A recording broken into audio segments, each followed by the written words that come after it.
बेटी, आखिर हुआ क्या था? कुछ समय पहले सूरजपुर के एक पुराने मकान में एक सास रहती थी कमला देवी और उनकी बहू प्रिया। कमला देवी ने प्रिया को कभी अपनाया नहीं। खाना अलग, बर्तन अलग, यहाँ तक कि पूजा में भी प्रिया को खड़े होने की जगह नहीं दी जाती थी। तू इस घर की बहू जरूर है, लेकिन इस घर की बेटी कभी नहीं बन सकती। प्रिया चुप रहती, हर ताना सुनती, हर अपमान सहती, फिर भी हर सुबह सबसे पहले उठकर सास के लिए चाय बनाती। पड़ोसी कहते, छोड़ दे ये घर, तुझे कोई इज्जत नहीं देता। लेकिन प्रिया बस मुस्कुराती और कहती, रिश्ते निभाने के लिए इज्जत की शर्त नहीं होती। एक दिन त्योहार पर पूरा परिवार इकट्ठा हुआ। कमला देवी ने सबको खाना परोसा, बेटे को, पोते को, पड़ोसियों को, लेकिन प्रिया की थाली खाली रही। प्रिया ने कुछ नहीं कहा, बस रसोई में जाकर अकेले रोटी खाई, अकेले। रात को प्रिया अपने कमरे में बैठी थी।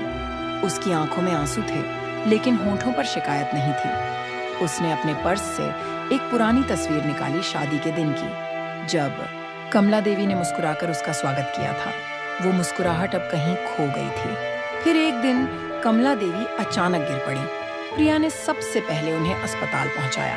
डॉक्टर ने कहा, इनकी हालत गंभीर है, लेकिन एक बात है जो मुझे हैरान करती है। पिछले 2 साल से कोई हर महीने इनकी दवाइयों का पैसा भर रहा है, गुमनाम रूप से। बेटे ने कहा, मैंने तो कभी पैसे नहीं दिए। डॉक्टर ने एक रसीद दिखाई, उस पर नाम लिखा था प्रिया। कमला देवी की आंखें फटी रह गईं। वो बहू जिसे उन्होंने कभी अपना नहीं माना, वही चुपचाप उनकी जान बचा रही थी। और तभी कमला देवी टूट गईं। उन्होंने रोते हुए कहा, मेरी एक बेटी थी, सुनीता। शादी के 2 साल बाद उसकी ससुराल वालों ने उसे, वो आगे बोल नहीं पाई। जब से सुनीता गई, मैंने किसी भी बहू को अपनी बेटी मानने से डर लगने लगा। मुझे डर था कि अगर प्रिया को अपना लूंगी तो फिर खो दूंगी। प्रिया ने कमला देवी का हाथ पकड़ा और बोली, माँ, मैं कहीं नहीं जाऊंगी। कमला देवी ने जिंदगी में पहली बार प्रिया को गले लगाया और फूट फूट कर रो पड़ी। उस दिन के बाद उस घर में 2 थालियां अलग नहीं रखी गईं। एक माँ को अपनी खोई हुई बेटी वापस मिल गई थी, और एक बहू को वो माँ जिसका उसने कभी सपना देखा था।